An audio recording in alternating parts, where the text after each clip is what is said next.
In the history of this sport, many greats have been enshrined in what we know as the Hall of Fame. It's a standard they set on the field and a standard the voters uphold when those owners, players, general managers, and coaches' names become eligible. Now, how we class Hall of Famers gets a little tricky. Accomplishments, impact to the game, and every statistic you can think of all goes into consideration. But not every Hall of Famer is the same, such as not every dynasty is the same. Circumstance means everything. But what truly sets the greatest from the greats, well, it's been all but certain that Coach Belichick and quarterback Eli Manning both will not be first ballot Hall of Famers. Now, that doesn't mean they won't get in, but when we separate the greats from the greatest, this is the final tally to fill out. First ballot is set to mean something.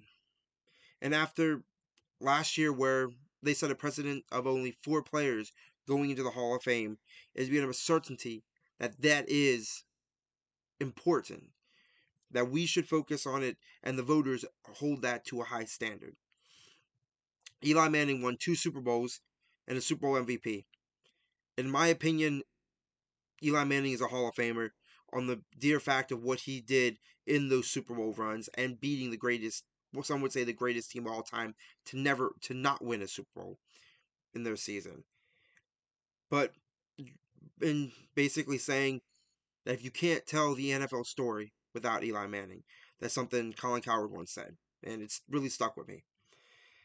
But he's not even a top 10 quarterback of all time if we really want to rank it out. So if he has to wait, or if he doesn't get in, then I think outside of maybe New York, we all can understand. Belichick, on the other hand, he's won 333 games, which is second all time behind Don Shula. 31 playoff wins, 17 division titles, 6 Super Bowls, most by any head coach, and 2 as a defensive coordinator for the New York Giants. So that would be a total of 8 Super Bowl rings he has. 7 seasons with 13 plus wins, 17 seasons with 11 plus wins, and all those individual stats were most of all time.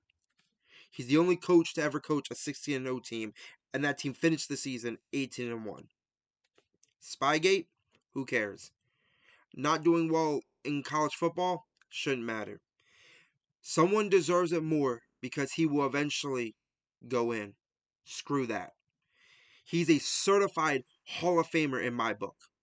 May not mean much, but at least it means to me that I can respect and understand a first ballot Hall of Famer when it's dominated the league for 20 years.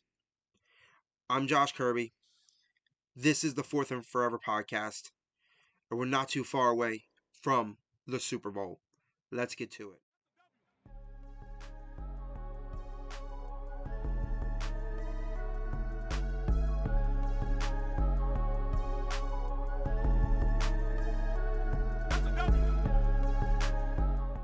What's up? What's up? So before we get into the Super Bowl talk and break down the Super Bowl, I think there's a lot of other things I want to talk about. First and foremost, some coaching hires. Just announced last night slash a little bit this morning, but it's been confirmed Mike LaFleur, the current offensive coordinator for the LA Rams, who is also the brother of Matt LaFleur, the head coach for the Packers, has taken the head coaching job for the Arizona Cardinals. Now, the Cardinals have been an organization of disarray. They've only really been good at small stints at time. It's uh, it's been known that the ownership is one of the more is considered amongst the players one of the worst ownership in the league. And they have a quarterback issue of Kyler Murray going into his 8th year, and you still aren't sure if he's the guy. Clearly, his athletic ability is off the charts, but is his dedication there? Is his focus there? Is his overall game just skills there? Like, can he go out there and win you games? And we have not proven to see that. Now, I am a fan of Kyler Murray, but I'm also a believer that some things are just what they are. He has not been a playoff quarterback. He has not been a top 10 quarterback. Now, I think we all have to just accept that. That's what it is. So you're going into a situation where either you really have to make Kyler work for at least a year, or you're going to have to blow this whole thing up. It's a rough coaching job to take. Now, a coaching job I do not think was rough to take was the offense coordinator for the Seahawks, most likely after the Super Bowl, will finalize a deal to become the new head coach for the Las Vegas Raiders, Mr. Clint Kubiak, son of Gary Kubiak, who won a Super Bowl with the Denver Broncos in 2013, I want to believe. He was also, no, yeah, it's 2013, might have been 2015. Yeah, I think it was the 2015 year. Yeah, because 2013 they went, but I think they went with John Fox. Either way, he won a Super Bowl with the Denver Broncos. Yeah, it was 2015 because in 2014 he was the Ravens offensive coordinator, allowing Justin Forsett to have one of the best seasons of his career and getting us back in the playoffs a year after missing the playoffs after our Super Bowl victory. So he comes from a pretty good lineage. I think his coaching, he's coming from that Shanahan, Kevin O'Connell, McVay kind of coaching tree. So I think this has really put him. He's been a top candidate for a while. You're going to get your number one pick, most likely Fernando Mendoza. You can work with that. You have Ashton Genty, Brock Bowers. You have Max Crosby on the defense, whether you can move him to get compensated in picks and maybe more depth. But either way, you have something you can work with here. And I think he's coming from a really good system in Seattle where he has really seen what it takes to be a head coach in position and he can come in and do his own thing. And I think that this is the perfect job for him. I think if he was going to go anywhere and be a head coach, this was the perfect job. Now, a guy that I don't think was the perfect candidate, but I don't think this was the perfect job either. Todd Monken accepts the head coaching job of the Cleveland Browns. I heard he was going to go to New York with John. I guess we realized a little more about the issues behind the scenes. Monken wanted to be a head coach. People thought he didn't have as much interest. Clearly, that was false.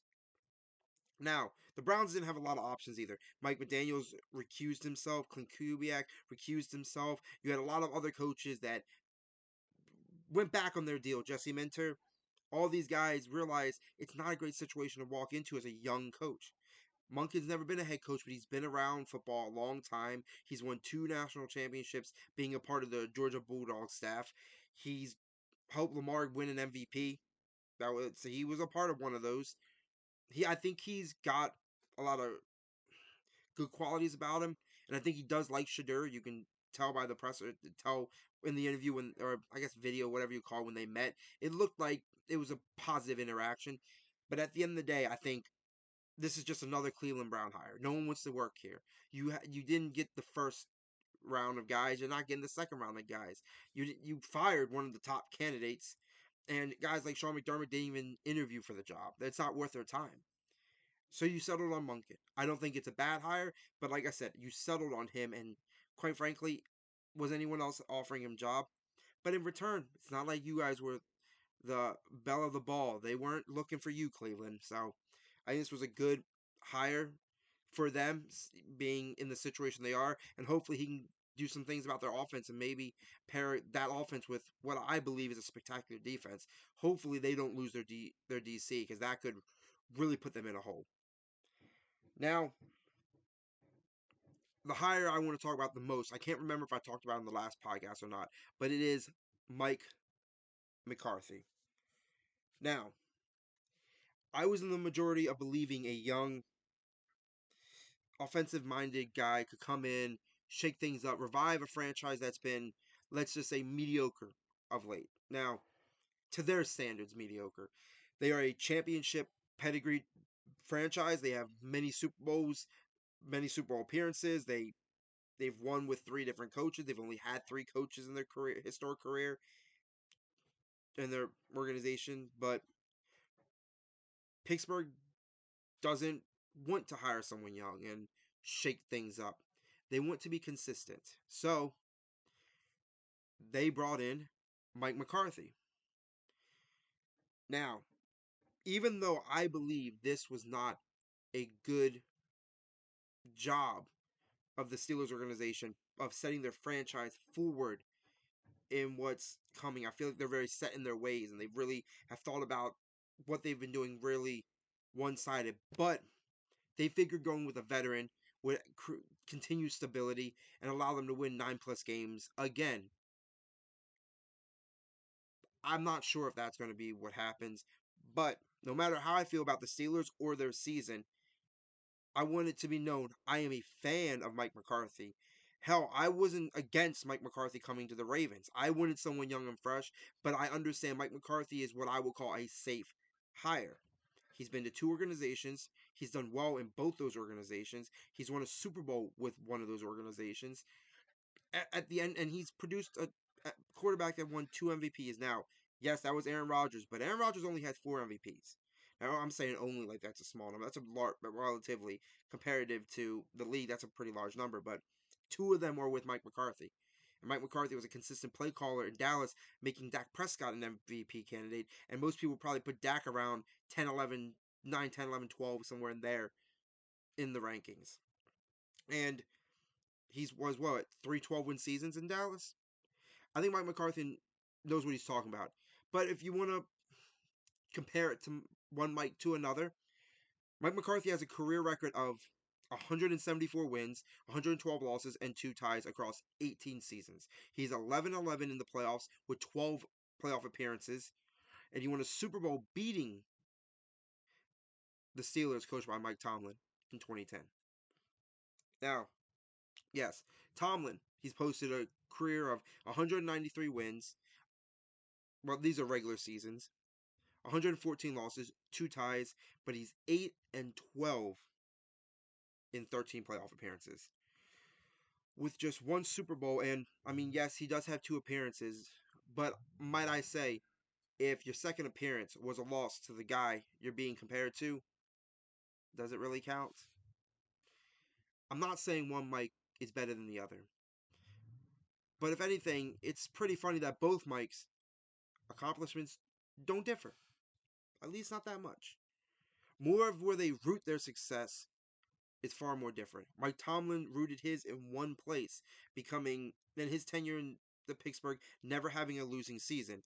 He did his on defense and defensive structure and paying for defense and really motivating a brute kind of culture. That was also very fun and playful at times, but mostly he took his job very seriously. Mike McCarthy, on the other hand, he seems sometimes a little old school. He seems like even when he was in Green Bay, he felt old to people. He was quick with the offense. He had a nice, aired out, flashy offense. His quarterbacks were posting MVP like numbers. He was posting multiple top five offenses in the league when he was calling plays as a head coach. Very different, I would say, perspective on how to build a team, but different. Now, Mike McCarthy has had a little more playoff wins, but I wouldn't say more success recently. I think he's just had better season success compared to Mike Tomlin when he was with Dallas. Like I said, 3 12-win seasons. I think it's unfair to say Mike McCarthy is hands down not as good as Mike Tomlin. I think it's a shame to say that this is a bad hire. I will say this is a safe hire. This is not a bad hire. So good luck to Mike McCarthy and the Pittsburgh Steelers. I think you will miss Mike Tomlin, but I also think you're getting something new that you can really work with.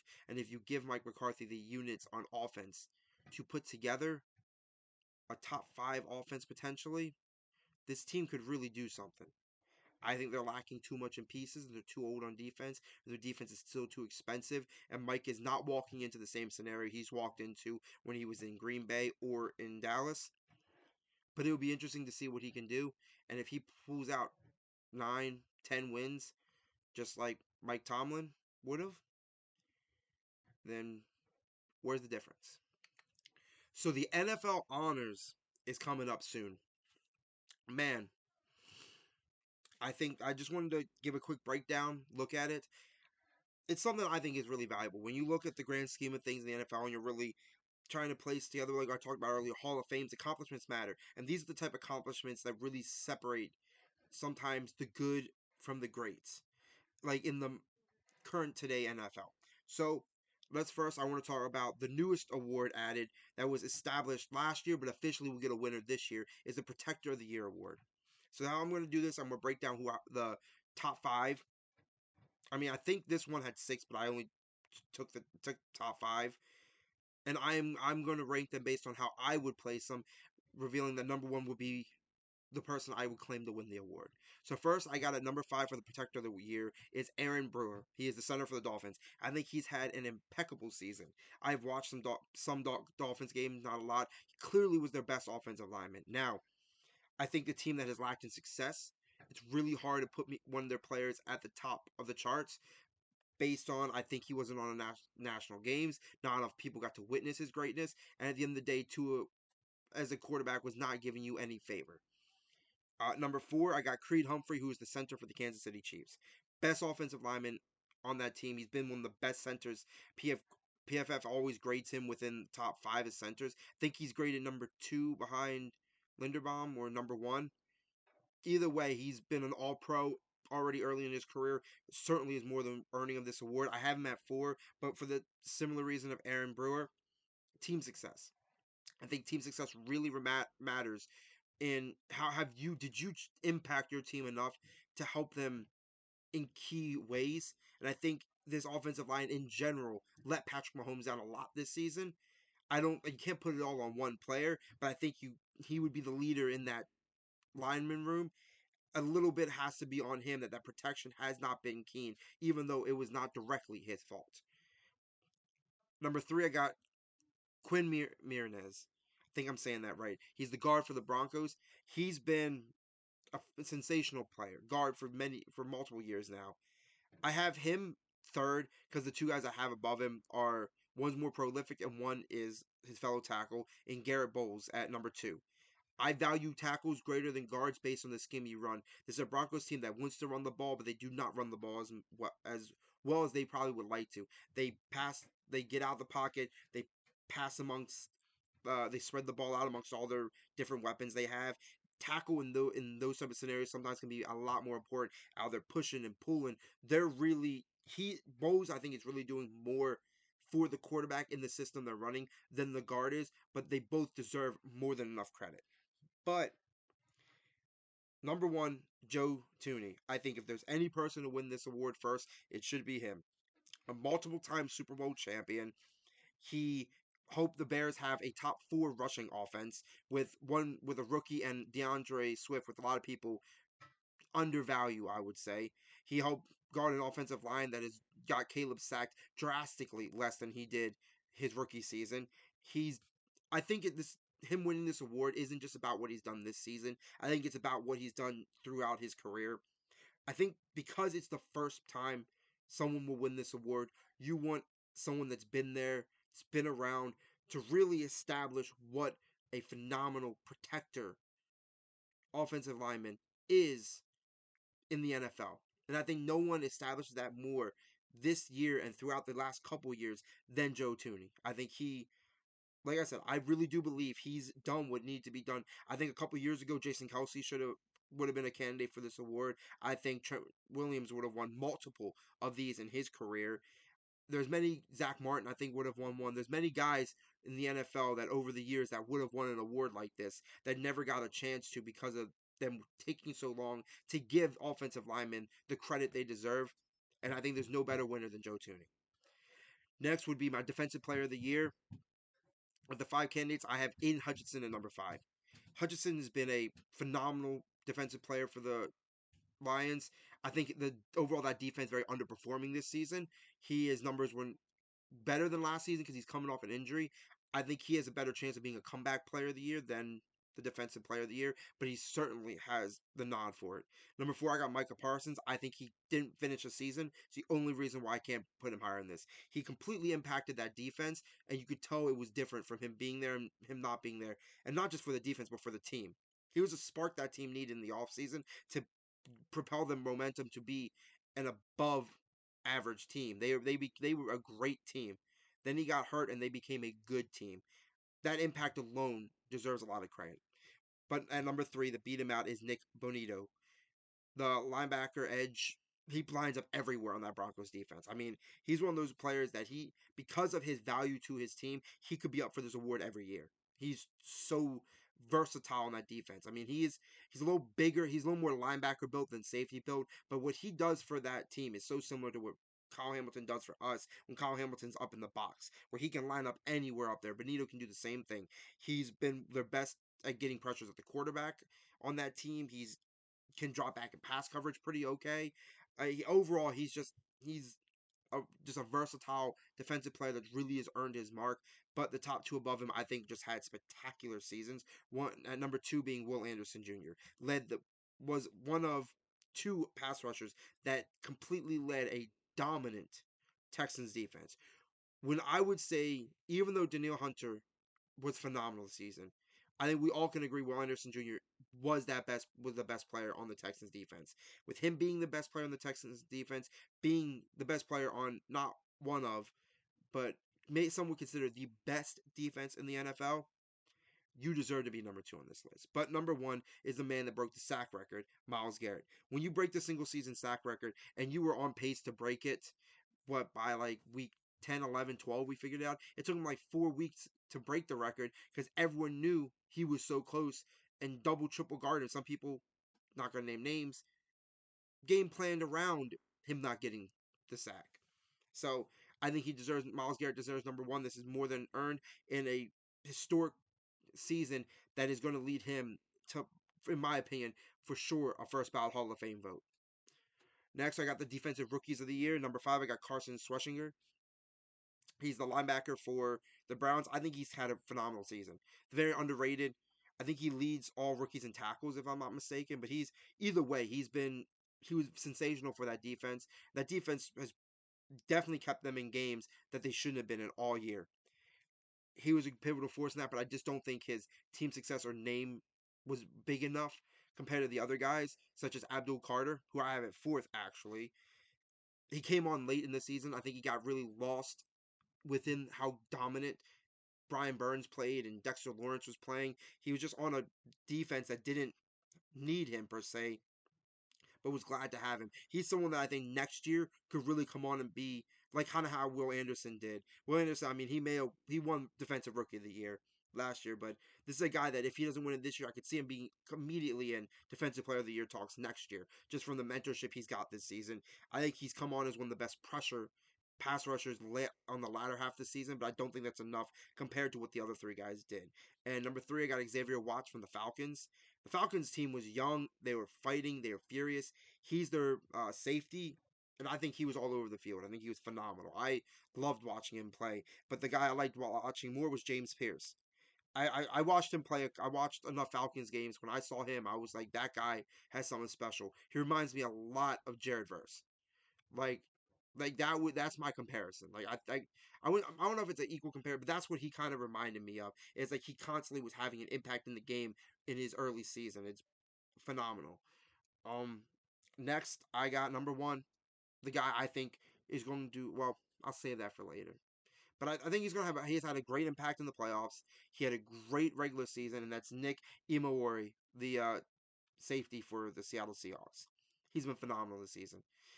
Like I said about Will Anderson for the Defensive Player of the Year, I think if you've been one of the best standout players on your team, especially being a rookie coming into and starting and playing as good as he deserves this award. Seattle Seahawks were one or two, arguably one or two, whether it's one or I would say the second best defense in the league because I have the Texans at one. But either way, that's still phenomenal, and he deserves this award. I think just as much as anyone on the list. But I give him the little edge just because I think what that defense did as a whole really shows the role he played in that. Next, we got the Offensive Player of the Year. Number five, I got Bijan Robinson. I think Bijan deserves to be on this list because I think he was the best player for the Falcons and one of the best running backs in the league. His scrimmage yards were phenomenal, but at the end of the day, he did not lead in touchdowns. He did not lead in rush yards. He just did not. I think based on how the other players have performed for this award, he falls at fifth, and it's not his fault. But his success also did not help team success. So it really like in like a grand scheme of things. So I have him at five. Why I have Drake May at number four? I think he's someone that's going to fall short of the MVP, but I also think he should not win this award either. He may have been the driving force of their offense, but I think with maybe it's unfair, but the MVP award normally is a quarterback award, and I just don't think it's fair to the other three players that are above him that he would get the award over them, especially those players being Christian McCaffrey. I have at number three. CMC has been the best player on the Niners this season, with the defense riddled with injuries and the offense riddled with injuries. He came back after missing most of last season, if not all last season, and immediately had an impact. He's been phenomenal. He was in the pass game, in the run game. He was so close to a thousand. He didn't hit it, but he was dang close. He deserves third on the list, but arguably, I think 1 and 2 were set in stone the moment this list dropped. They are number 2. I got Puka Nakua, and I got Jackson Smith and Jigba at number 1. Puka led the league, I'm pretty sure, in receptions, while JSN led in receiving yards. They both had had I think it was like 6+ touchdowns each, something like that. They both were just phenomenal. I mean, you even watch what they've done this postseason. They've really separated themselves of the league, and I think that's the best thing about those two players this season. Is I would say going into the season, everyone's like, okay, the best receivers in this league are Jamar Chase and Justin Jefferson. After the seasons these two put on, we have our top four. I think it's undebatable, unquestionable that in some sort of order, however you want to mess it, JSN, Puka Nakua, Justin Jefferson, Jamar Chase, that's your four best receivers in the league. I put JSN a smidge above Puka because of him leading in the receiving yards, and honestly, I think the difference is he didn't have someone to take off the coverage as much. Having Davante Adams and having Matthew Stafford throwing you the ball, which I think most people would agree that Matthew Stafford is the better quarterback compared to Sam Darnold. Even if you like Sam, Matt's better, and you would say that Puka and Davante Adams as a pair is a better than JSN and Cooper Kupp as a pair. No offense to Kupp, but he just was is not he. Not many people thought Davante Adams would provide what he did, and he was a red zone threat all year. Honestly, I think that is the separation. Is I think JSN did it with, I think more he had more focus on him compared to Puka, where he could get lost in the field quicker based on having to worry about other weapons on the Rams offense. So I'm giving the JSN because I think what he was able to do with not as great around him was phenomenal. As if for the offensive rookie of the year, I have Travion Henderson at number 5. I think he just came in too late on the season. I love I loved him. I drafted him. I thought he was going to be great.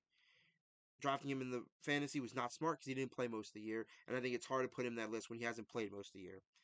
Emeka Ibuka has been one of the best wide receivers in the league early in his rookie season, and then since has kind of disappeared as Baker's arm seemed messed up his shoulder, and he had some drops. Emeka was not as form fitting as he was early in the season. Now I still think he's going to be a successful receiver. I guessed he was going to win this award beginning of the season. Did not think the season would go how it did for the Bucks, but he's more than earned his spot at number 4 on this list. But the guys above him, I think, impressed more. Tyler Shuck, who once again did not start most of the season, but still had a winning record in the latter half of the year. He was very good at protecting the football, not throwing as many picks. He really made you a believer in the Saints next year if they can get some free agency help. I think he's more deserved third on the list. Number 2, I have is Jackson Dart. He was a phenomenal rookie quarterback. I think he was exciting. He showed a lot of promise, but I think his biggest issue is his stats weren't exceptional. I think the promise he showed was the biggest thing of all of them. But number 1 was Tedero McMillan, or T Mac, as he goes by, the receiver for the Carolina Panthers. He was the best rookie receiver this year consistently from week 1 to week 18. He showed up big in the postseason game. He just overall, I think there is no other there's no other rookie that had the impact for their team he did. He was a huge reason why the Panthers were in the position they were in to win their division. He made big plays when big plays needed to get made, and he's going to be a sensational receiver from here on out. And then last 2 awards, first being Coach of the Year. I have Mike Macdonald at number 5. I think because my expectations were so high for him going into this season, it's harder for me to rank him higher. They were a 10-win team last year. I thought they would at least be a 10-win team this year. I thought they were probably going to win their division. I was high on the Seahawks, as you all know. So I think putting him at number 1 just wouldn't. I don't think he had the turnaround the other teams did.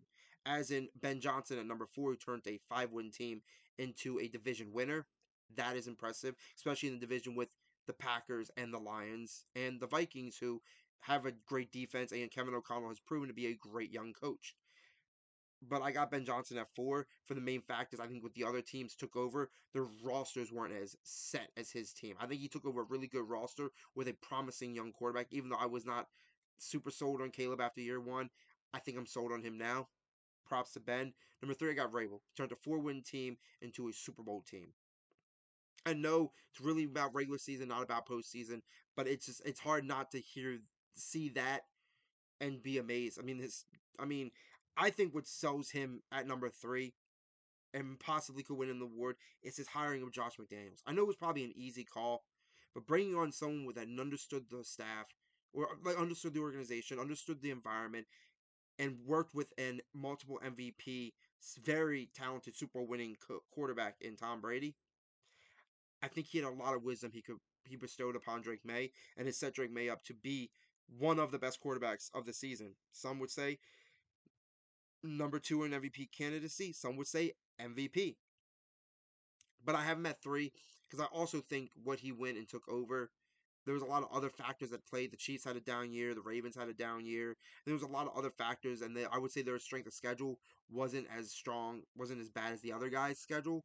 So I think it gives the other teams an edge. And like I said, I'm not diminishing what he did, but just saying why that there's I think the other two guys above him just did a little more. Like I was a little more impressed with number two, Liam Cohen, taking over a Jaguars team where people were getting ready to give up on Trevor Lawrence, and people still might be. He turned a lot of these young receivers into that nobody's no one people Jacoby Myers, look at him. Got a deal done. Parker Washington, he's something. Travis Travis Etienne having one of the best seasons of his career. The defense played very well. He was able to get the whole team to really play well and redefine the culture in Jacksonville and put out a great season. But mine coach of the year, and I think it went from Sean Payton, and it's been Sean Payton and this guy back and forth all year for me. But it's Kyle Shanahan. How do you lose your four best defensive players? And like I keep saying, two to free agency and two because of injury, and then your best receiver never shows up, and your tight end battles injuries all season, and your starting two receivers battle injuries all season, and your left tackle battles injuries, and your quarterback battle injuries, and you were one game away from winning the number one seed, getting a first round bye. Now this team, and you won a playoff game. You weren't even supposed to make the playoffs with what was presented to you, and you made the playoffs. That alone is coach of the year quality because I don't know many coaches that could do that. That was pretty. There's a lot of coaches that lost their quarterback and couldn't win games. Look at the Ravens with Cooper Rush. We weren't winning games with Cooper Rush. We won two with Huntley, but we did not win them with Cooper Rush. I'm just saying, Mac Jones won positive record. Mac Jones looked like a viable starter in this league. That's Kyle Shanahan. Point blank, period. And then on to the MVP. I have number five, Trevor Lawrence. He was good, but I don't think he was this good. I think he was really good in his last four games of the season, but overall, I don't think that earns you the MVP. But congrats on him for making the ballot. Number four is CMC. He was the best player on the Niners, hands down. He was everything to that team. But I think the top three teams, top three players, just those are the guys that represent this award. Number three, I put Josh Allen. He's the best, had one of his lowest turnovers ratios in his career. He was a rushing touchdown maniac, passing touchdown. But the thing is, he was hot, he was cold, he was hot, he was cold, and even though he had so many Superman moments, he was just not good enough too many times. And I don't blame him. It just sometimes things just when they ask for Superman for 17 games, you can't expect it to be Superman 17 games.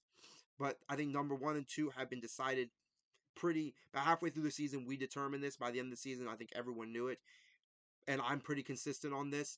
Number two is Drake May, and number one is Matthew Stafford. I could go on their accomplishments. I could list down why, and I think it's point blank period. Stafford has more passing touchdowns. I think Stafford was more vital to his team than Drake, and I think we get more credit to Drake's team now that we're seeing the team that's being put into the postseason. Well, I think when we look at the Rams team, Stafford had some tough wins. He had some tough games. The strength of schedule shouldn't matter, but it does matter. I just give it to Stafford. I think he had an MVP season. They may had a runner-up MVP season, and there's nothing wrong with that. So those are my MVP can. That is my MVP candidate, and those are my winners for the NFL honors. Now, for what we've all been waiting for, the Super Bowl matchup breakdown. We got the New England Patriots taking on the Seattle Seahawks. Man, go to Santa Clara. And let me just, as a flat breakdown, I'm going to talk about the rosters, what I think. such as when you break down the roster, comparing where I would lean more now. Now, let's just start right from the top. Quarterback. I believe right now, based on postseason what's going on, I think the Seahawks have a low edge at quarterback right now. I think it's a toss up if you want to say, but May has not been as proficient in the playoffs as Sam Darnold has been in the playoffs. We'll run down their stats, both their individual stats, soon when I rank my top 10 players of the game. But I think this, truthfully, them two, Sam Darnold has played better in the postseason. Sam Darnold has erased the bust mentality. I think Drake May's been phenomenal all regular season in the postseason. The success has not followed, maybe wins wise, but not statistically. On the overall weapons, I'm giving the edge to the Seahawks. I mean, I think Booty's great. I think Diggs is really great, but he's still latter half of his career. They've got a really stout defense stepped up in the playoffs. I think they were underrated all regular season, and I think they're being properly rated now. While the Seahawks, they just that unit, the overall unit, but mainly focusing on the skill position players. They got two good running backs, but I think if you're ranking all the running backs, Kenneth Walker's the best running back. If you're ranking all the receivers, JSN's the best receiver.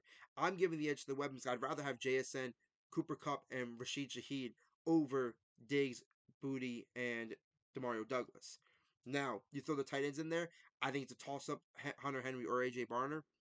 But when you factor in how I would rank them all, I think Seattle, I give them the edge of the weapons. Now, offensive line, I'm giving the Patriots a little lean here because I think throughout the season they've been more consistent and they've just played three tough defenses, which I'll get to more in a moment. But on the other side, the Seattle defense played really, really well in the championship game against that Rams pass rush. And they are no slouch, but I will give the edge to the Patriots. And then defense, it's got to be Seattle over the Patriots, but it's closer than people think. The Seattle defense has been one of the best defenses all year, and they've done the same thing in the postseason. They did all regular season. That was dominate. Then when it comes to coaching, I got to give the edge to the Patriots. Between Josh McDaniels and Mike Vrabel, there's too much experience either playing in Super Bowls like Vrabel or coaching Super Bowls like McDaniels. These two guys just had the edge of experience over McDonald and his coaching staff, and I'm just going to give them a little nudge this time. And I think experience means everything coming into big games like this. But let's talk about the past these two teams made getting to this position in the playoffs. Being able to represent their conference in the Super Bowl. First, the Patriots. They played three of the toughest defenses in the league. They played the Chargers, they played the Texans, and they played the Broncos. Arguably, at least three top five, easily top 10 defenses in the league. They played against two young quarterbacks that were very primed to be very successful throughout their career. Herbert's we've seen in the regular season. Stroud, we have not seen it as much as we would like. Maybe we've overhyped him after his rookie season, maybe not. But they both these quarterbacks came with great rookie seasons, and we see potential in both of these guys. And the Patriots defenses demolished both of them, and the Patriots offenses kept pace even though those defenses were hitting their quarterback nonstop. And then you come to the Broncos, who if the hey, say what you will, you can say if Bo Nix was there, the Broncos would have won. You can say if it wasn't a blizzard, the Broncos could have won.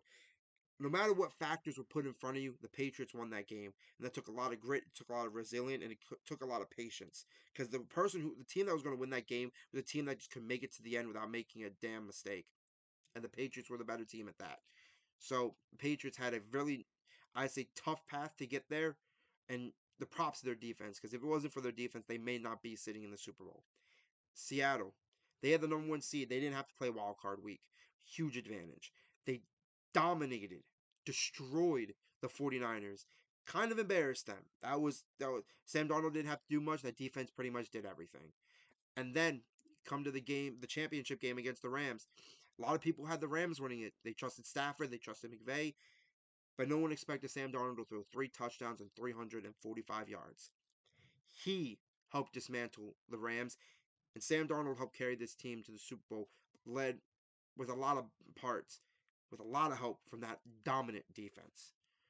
So the past of both these teams relied on a lot of defense, but one quarterback dominated in the postseason, the other one dominated the regular season. So in a Super Bowl, in a matchup like this, with an extra week of rest for both teams, this could be a very exciting matchup.